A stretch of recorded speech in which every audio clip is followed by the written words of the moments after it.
Bem, primeiramente, e aí, galera? Bom dia para vocês. Bom dia meio tarde, né? 10 da manhã já, no sabadão.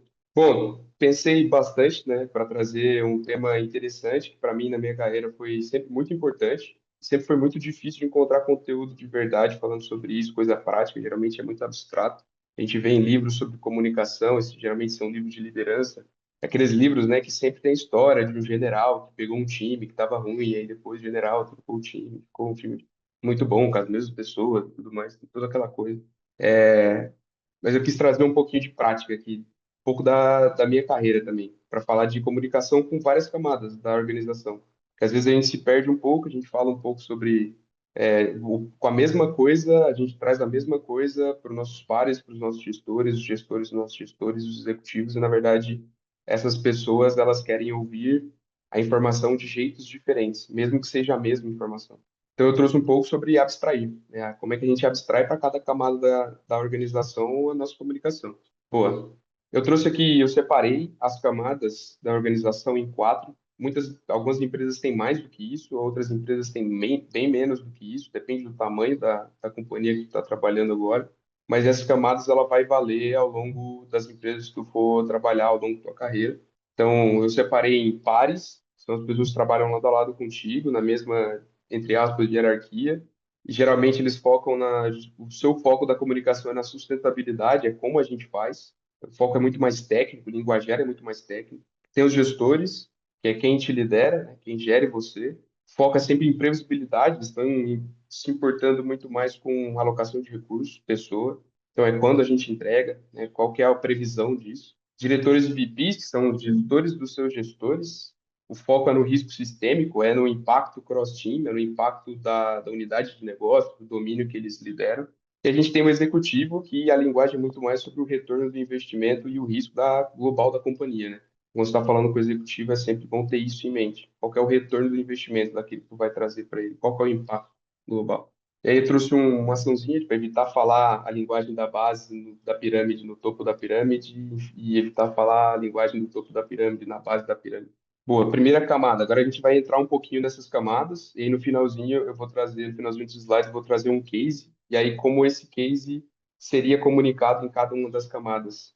E aí talvez dá para visualizar um pouquinho mais na prática. Na camada de pares, durante o meu dia a dia, hoje em dia, com os meus pares, uma coisa que eu vi que faz sentido e que tem ajudado a gente a ter discussões que são relevantes é o consenso transparente. A gente buscar entrar em um consenso, mas com o maior nível de clareza possível.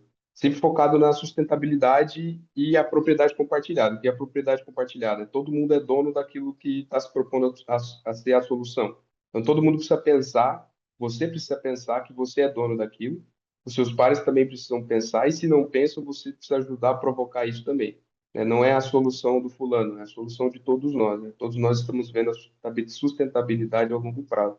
Então, se a gente apresenta argumentos, você tem que ter a maturidade de ouvir os argumentos de todo mundo, né? Você precisa ouvir bastante, ouvir prestando atenção à escuta ativa que a gente sempre ouve falar, e precisa pensar sempre no custo, no trade-off, né? Tipo, nos pontos positivos e nos pontos negativos. Nenhuma solução é perfeita. Então, precisa ouvir os dois lados para conseguir fazer esse sentido. Então, essa comunicação com pares, ela tem que ser transparente. Precisa desenvolver uma confiança com seus pares para poder conversar com eles como você gostaria de que eles conversassem com você também. Então, sempre transparência. Se não faz sentido, levanta a mão, fala que não faz sentido. Por que que não faz sentido? Aquela solução, por que que ela precisa ser vista por um ângulo diferente? Traga seus ângulos, escute os ângulos de outras pessoas também. Então, a comunicação com pares, ela tem esse foco de sustentabilidade. É técnico mesmo, né? Sua linguajar ele vai ser técnico, porque é um par seu. Quando eu digo técnico, eu falo técnico naquele nível. Às vezes, tu está no nível de gestão e o técnico do nível de gestão é diferente do técnico do sênior. O técnico de gestão está falando de alocar recursos, está falando de talvez um framework, um playbook específico de gestão, está falando de um nine box, está falando de alguma coisa um pouco mais técnica, mas no sentido da tua hierarquia ali das coisas. Então é saber diferenciar o que que é o técnico e o teu linguajar vai ser técnico com seus pares, mas sempre tendo isso em foco, a sustentabilidade que vocês estão decidindo e a propriedade compartilhada. Todo mundo é dono. Boa. Aqui eu até trouxe, vou botar na frente aqui. formalizar essa lista de rejeições, né? Sempre documentar as decisões. A gente tem N formas de documentar decisões entre pares, né? A comunidade fala muito de RFC. RFC é uma excelente forma de documentar decisões. Mas existem outras formas de documentar decisões. Desde que seja só uma lista do porquê que foi rejeitada aquela ideia. Mas documente, deixe documentado. Daqui a um tempo ninguém mais vai lembrar.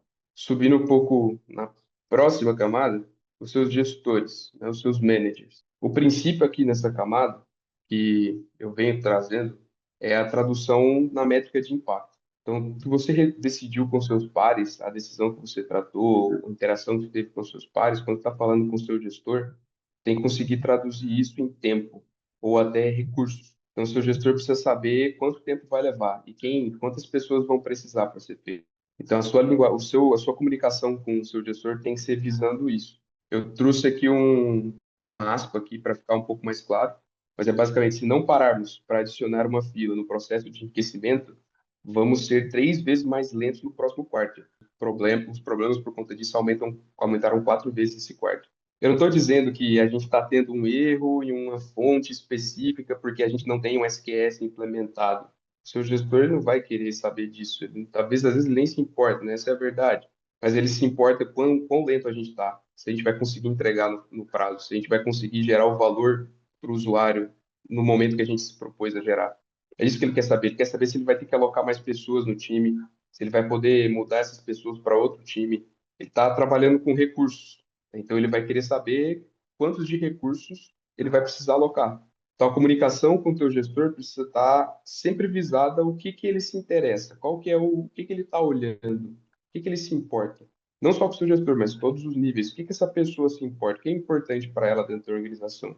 Mesmo que seja a mesma decisão técnica, ela tem que ser traduzida, ela tem que ser abstraída para aquilo que a pessoa que está se comunicando, ela se importa. Porque se não for o que ela se importa, muito provavelmente tu vai ter uma pessoa que vai te ouvir por educação e no final não vai ser como se estivesse falando com a parede. Vai se sentir frustrado porque vai parecer que ninguém te escuta. Mas é porque a gente não está falando a linguagem que aquela pessoa se importa. Então, sempre pensando em pessoas, ciclos, né, sprints, ou seja lá, o time box que você usa na sua organização, e principalmente desvio de prazo. O gestor quer saber se o prazo vai ser desviado, se o valor não vai ser entregue quando ele deveria ser entregue. E é evitar descrever o problema. Muitas vezes a gente tenta descrever para as pessoas que são gestores, e na verdade eles não querem a descrição, eles querem o impacto. O que que isso causa? Qual que é o impacto disso? Deixa o custo de não resolver, né? O cost of inaction, é o COI. Qual que é o custo da gente não fazer o que precisa fazer? É isso que importa para ele. Subindo para a camada de cima, diretores VPs, os gestores dos seus gestores, basicamente é custo sistêmico, impacto sistêmico. Quando eu lidei com diretores VPs, foi poucas vezes na carreira, muitas das vezes o que fez sentido foi em situações que economizavam recursos de mais de um time ou que deixávamos de gastar recursos de mais de um time. Eu trouxe um caso que eu abstraí um pouco desse caso, mas é um caso que a gente está vivendo hoje na empresa. Todos os meses a gente tem problemas com a webhook de pagamento e toda vez a gente precisa de 3 pessoas de times diferentes para resolver o incêndio, e é sempre um incêndio. Pô, por que que a gente não pega isso? Qual que é o custo da gente ter essas 3 pessoas todos os meses, né? Qual que é a hora por pessoa? Quanto que a gente está gastando por isso? Se a gente fizer pegar um tempinho desse quarter e reformular essa estrutura desse webhook de pagamentos, a gente vai deixar de ter essas 3 pessoas gastando esse dinheiro e a gente não vai ter mais esse problema com pagamento, sem contar, né, no problema que a gente tem com o usuário e tudo mais. Então, veja que a comunicação, ela é muito mais o custo, qual que é o impacto que a gente vai ter nos times. Então, a gente tem 3 pessoas de times diferentes, a gente tem impacto no roadmap de 3 times, no capacity de 3 times, né, capacidade que aquele time tem de entregar. Tudo isso por causa de incêndios que acontecem recorrentemente e ainda ninguém parou para poder corrigir. Então, como é que eu mobilizo o gestor do meu gestor para que ele esteja ok, para que ele defenda isso com os boards, com os executivos, que a gente precisa, sim, parar um tempinho que a gente está fazendo para poder ir lá e fazer uma plataformização nesse fluxo de pagamento, né, para poder organizar um pouco mais, para poder refaturar um pouquinho do serviço, para parar de dar esses problemas. Então, é sempre o custo. Qual que é o custo disso para o domínio dele? O domínio dele está deixando de entregar uma feature importante porque tem 3 pessoas alocadas todo mês aqui. O domínio dele está gastando um pouco mais porque tem três pessoas alocadas aqui, né? Então é sempre vai um pouco mais para capital também. Então qual que é o capital que o domínio dele está perdendo, né? Qual que é o valor que o domínio dele está deixando de entregar? E se a gente for um pouco mais para a camada dos executivos, basicamente vai se traduzir em capital. A linguagem que os executivos entendem e que eles querem saber é capital. Qual que é o retorno do investimento? Qual que é o risco de receita? A gente vai ganhar? A gente vai perder? Então, quando a gente está falando com o executivo, pode ser a mesma informação do webhook, que com meus pares eu falei que não, a gente tem que, sei lá, vou usar um exemplo bem chulo aqui, né? A gente tem que trocar de Lambda Functions para um Kubernetes da vida, em clusters de Kubernetes, porque vai ser melhor por, sei lá, N razões.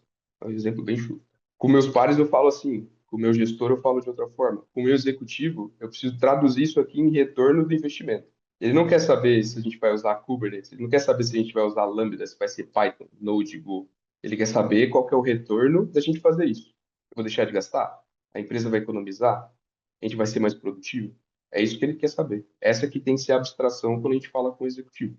Então, existe algo que é muito interessante, e eu aprendi isso muito aqui na empresa que eu trabalho hoje, na PX, que é a regra dos 30 segundos. Tu tem 30 segundos de atenção com qualquer executivo. O tempo deles é muito precioso. É muito caro a hora dessas pessoas. Então, tu consegue apresentar a tua ideia, o custo da inação, o retorno monetário em 30 segundos? É bom treinar isso. Tu tem 30 segundos, em 30 segundos tu conseguir pegar a atenção dele, apresentar o retorno, tá bem. De 30 a 2 minutos no máximo. Então, mais ou menos um exemplo, eu trouxe uma aspa aqui. Então, por exemplo, o investimento de R$ 1 milhão, sei lá, qualquer outro indicador, pode não ser reais, nessa mudança de tecnologia, garante um retorno, um ROI, de 15% no primeiro ano, né, e reduzir o nosso OPEX, que é o custo operacional, em 30%. Eu falei para ele basicamente que ele vai economizar muita grana em um ano. É simples, o R$ 1 milhão aqui vai ser economizado em R$ 3 milhões daqui a 3 anos, ou daqui a 2 anos. É isso que ele entendeu. Então, eu consigo ganhar a atenção dele, eu consigo me comunicar de forma clara, eu consigo que essa pessoa seja o meu sponsor, meu patrocinador da minha ideia, simplesmente dizendo que hoje a gente gasta isso, né, investindo R$ 1 milhão, a gente vai deixar de gastar 3 milhões em 2 anos. Então, é como se a gente tivesse gastado só, sei lá, R$ 2.500. Então, é mais ou menos essa linguagem que o meu executivo vai entender. Tem um termozinho também que é interessante, que eu vejo poucas pessoas falarem disso, que é o TCO, é o Total Cost of Ownership. Muitas vezes a gente fala de solução, a gente fala de refactoring, a gente fala de, pô, vou usar isso, vou usar aquilo, isso aqui vai ser melhor. E aí tem uma baita discussão técnica, tem, pô, eu vou usar SQS, não vou usar Redis para minhas filas, eu vou usar isso, aquilo. E a gente esquece de calcular esse carinha aqui. Total Cost of Ownership é basicamente quanto que isso vai custar para eu ter isso aqui, para eu construir ou para eu comprar. Se eu só simplesmente vou lá e uso o SQS, qual que é o TCO de um SQS? Eu vou ter baixo custo para implementar, baixo custo para manter, porque é tudo mantido pela AWS, só que vou ter um custo maior de infraestrutura. Talvez seja um pouco mais caro pela minha demanda. Se eu for pelo Regis, eu vou ter um custo maior de implementar, talvez um custo maior de manter, e pode ser que seja um pouco mais barato. Mas no final de um ano, qual que é mais barato? Qual que é o total cost of ownership? Qual que é o custo de eu ter isso aqui dentro do meu time, dentro da minha infra, com o meu time mantendo? Qual que é o custo de eu comprar essa solução pronta? E a gente deixa isso aqui de lado, e esse cara pode ser basicamente o divisor de águas quando tu vai falar com as camadas mais altas. A tua decisão ela pode ou não ser comprada, a tua comunicação ela pode ou não ser ouvida, dependendo do indicador que tu traz de um TCO, por exemplo, ou de como tu consegue calcular o risco, né? Qual que é o risco de eu ter um SQS ou um Redis, por exemplo. Aqui dentro da pesquisa a gente está olhando de ter uma solução self-hosted chamado Hydra para, eu não lembro direito, mas acho que era para RBAC ou alguma coisa do tipo. E aí, não, na verdade era para gestão de autenticação, né? É mais ou menos o mesmo uso do Amazon Cognito. Pô, depois de estudar pra caramba, tentar entender, quando a gente foi olhar pro TCO, pro total cost disso, a gente viu, putz, daqui um ano, se a gente faz a ISO 27001, a gente vai ter que deixar de usar, porque não tinha SSO. E aí, pô, qual que seria o custo da gente ter que voltar para ter uma outra solução que tinha SSO? Então, tipo, o total cost of ownership entrando em cena, né? Levando em consideração várias coisas. Então, isso aqui é chave quando tu vai se comunicar com outras camadas da gestão. tem que buscar entender como calcular essas métricas, né, na sua decisão, para conseguir chegar com resultados em todas as camadas. Tu vai precisar de métricas diferentes para mostrar o que você quer mostrar e para comunicar o que você quer comunicar. Boa. E aqui um casozinho simples, para meio que exemplificar um pouco da linguagem. Na situação, ó, tá, a nossa proposta é construir um novo produto, um produto novo que a gente vai fazer dentro da empresa, numa linguagem que não é a nossa stack principal, né? Sei lá, suponha que seja um ecossistema Go, Java, e a gente está propondo construir em Python, para ganhar um tempo de time to market, para ser mais rápido de desenvolver. Essa é a nossa tese, né? Como que eu falaria isso com meus pares? Pô, a biblioteca X vai nos dar 10 vezes mais performance, porque, sei lá, tem mais documentação, é muito mais bem documentado na comunidade, a gente tem uma curva de aprendizado menor, existe já um CI/CD dedicado, que é só plug and play lá no GitHub, está lá, já acontece. O TCO e a curva de aprendizado valem a pena, né? Em pouco tempo a gente sabe que a gente vai gastar muito menos, vai ter um baixo custo de manutenção, né? A gente aprende rápido esse negócio. Com meus gestores, aqui vejo que com os pares é algo mais técnico, né? Tipo, o framework tal é mais fácil, o framework tal é mais isso, aquela linguagem é isso, tem biblioteca para isso, é alguma linguagem mais técnica, tem jargões. Com gestores, talvez seja o uso dessas técnicas garante 3 meses de vantagem competitiva na entrega. Ou seja, a gente vai ser, se a gente levaria, sei lá, 6 meses, a gente vai levar seis, né, 50% de redução, né? A gente vai entregar 50% mais rápido. A gente vai precisar de 2 semanas dedicadas para configurar a infra de deploy. Então, tipo, é prazo, né? Quantas pessoas? Qual que é o prazo disso? Então, a linguagem é muito mais tempo e pessoa. Com os diretores, a gente tem o risco dessa nova stack é sistêmico. A gente propõe uma iniciativa de 1/4 para padronizar o tooling e absorver as novas linguagens de forma segura, garantindo que, né, o on-call, o cross-team não seja tão impactado. Ou seja, vai ser uma linguagem nova, qual que é o risco para os outros domínios, os outros times? Vai precisar dos outros times terem a curva de aprendizado também? Vai ter que ter um tooling para facilitar a infra, para facilitar, para padronizar logs, para padronizar a comunicação, observabilidade. Então, é um custo mais domínio, né? Qual vai ser o custo dessa decisão para o domínio daquele teu gestor de gestores? E para o executivo, basicamente, a gente está falando de abstração máxima. Então, pô, esse produto X, sendo viabilizado pelo Python, pelo, né, N, Java, qualquer coisa, ele abre o mercado Z. Vai garantir para a gente um ROI 100 vezes mais rápido. É porque a gente vai lançar mais rápido. A gente vai custar menos se a gente fizer nessa tecnologia.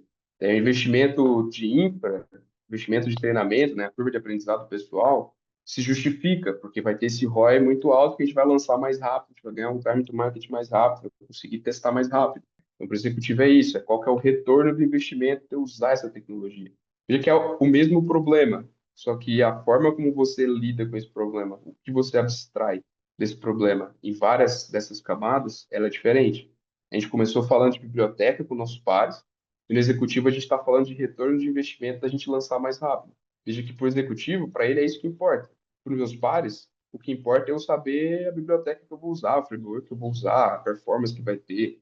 Então, essa é mais ou menos a abstração que eu quis trazer aqui. E para concluir, trouxe uns 3 formas aí da gente poder aplicar isso na prática. A comunicação é a sua ferramenta de escala, na tua carreira mesmo. Tu aprende a se comunicar com as camadas da forma efetiva. Tu vai rampar na carreira muito mais rápido, vai abrir portas muito mais rápido. Então, mensure os seus problemas, pare de descrever e comece a quantificar os seus problemas, qual que é o impacto, né, daqueles problemas, não só as características dele. Identificar o retorno do investimento. Então, qual que é o impacto financeiro que o código que tu constrói hoje tem? Do projeto que tu trabalha, o time que tu trabalha, qual que é o retorno financeiro disso? Ele vai te ajudar a saber qual que é o retorno financeiro quando for comunicar com um executivo, por exemplo. E sempre use a abstração, né? Nunca apresente um problema técnico, apresente um problema de negócio traduzido para a linguagem da sua audiência. Então, nunca é só um problema técnico, é um problema que resolve algo da empresa. E aí você abstrai isso para os seus pares vai ser de forma técnica, mas para os executivos vai ser de forma capital. E é isso, galera. Acho que passei um pouquinho aí, tem mais 3 minutinhos e meio para perguntas. Muito bom, Gabriel, valeu. Opa, um aplauso aí. Tem, na verdade, 8 minutos para perguntas. Tinha cinco, tu acabou com três. Boa. Bom demais. Cara, isso lembrou muito de uma. Cara, eu trabalhei na ThoughtWorks por muito tempo e eu lembro que Cara, uma das coisas que as pessoas se destacavam muito por ser bons consultores, assim, era, tipo, tu conseguir falar. O termo que a gente usava era, tipo, usar diferentes níveis de abstrações, né? Que é exatamente o que tu tá falando. Ah, tu tá falando com o teu par, tu fala no nível de abstração, tu fala perto do craft deles, tu vai falar com o gestor, tu fala outro, se tu fala com a galera de negócio, tu vai falar outro. Muito bom mesmo. Pessoal, quem tem pergunta pode se desmutar e perguntar, ou manda no chat ali. Eu vou aproveitar para começar. A primeira pergunta é sempre todo mundo brigando para não fazer a primeira pergunta, né? Ah, mas, cara, eu achei muito massa, sim, parabéns pela palestra. Tu falou até de, tipo, que normalmente os exemplos são... Isso tu falou, eu achei engraçado, né? O exemplo, normalmente quando vem muita história americana, que é, tipo, do cara que era do exército e o motivação do time e tal, né? Tem muito case de livro, assim. Mas tu tem alguma recomendação, assim, de material que tu consumiu sobre isso? Alguma referência e tal? Tipo, ou meio que tu aprendeu na marra, assim, essas paradas? Qual é que foi a jornada para tu consolidar esse aprendizado, assim? Boa. Eu parei de apresentar aqui para poder ver vocês melhores. Cara, um pouco dos dois, assim. Tem muito da minha jornada, mas tem um livro que eu li que me ajudou bastante a virar a chave, que é um livro que chama Staff Engineer, acho que é The Path Beyond the Management Track, alguma coisa assim. Depois eu pego o nome certinho e mando para vocês. Mas basicamente ele tem algumas partes do livro que ele fala sobre comunicação, né? De como você se porta com os seus pares, como você se porta com o teu gestor, como você se porta com o executivo. E ele leva muito isso de nunca levar problemas. Tu não leva problemas, tu leva soluções, tu leva impacto.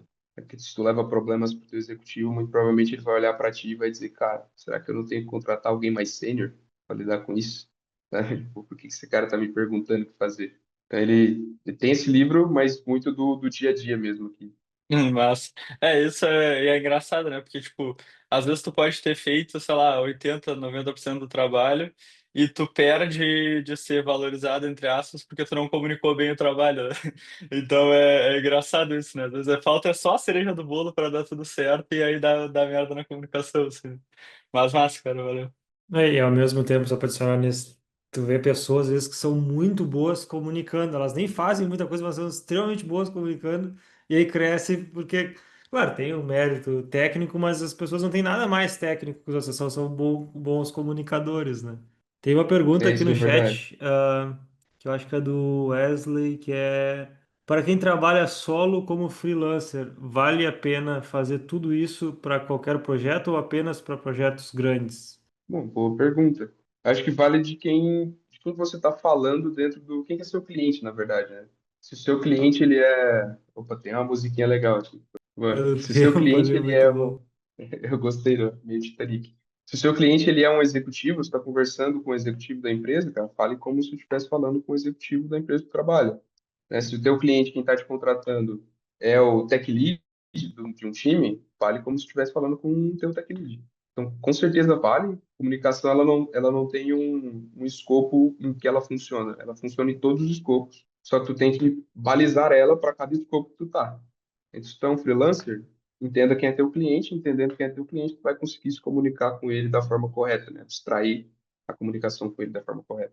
Perguntas, pessoal?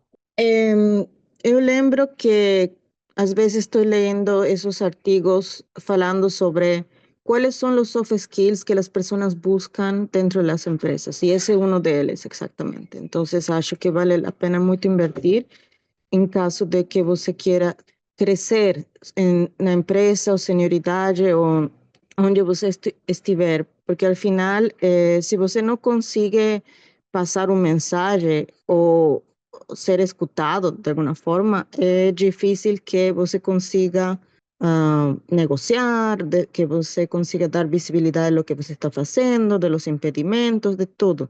Então, acho definitivamente um skill bem importante e relevante para crescer na sua jornada.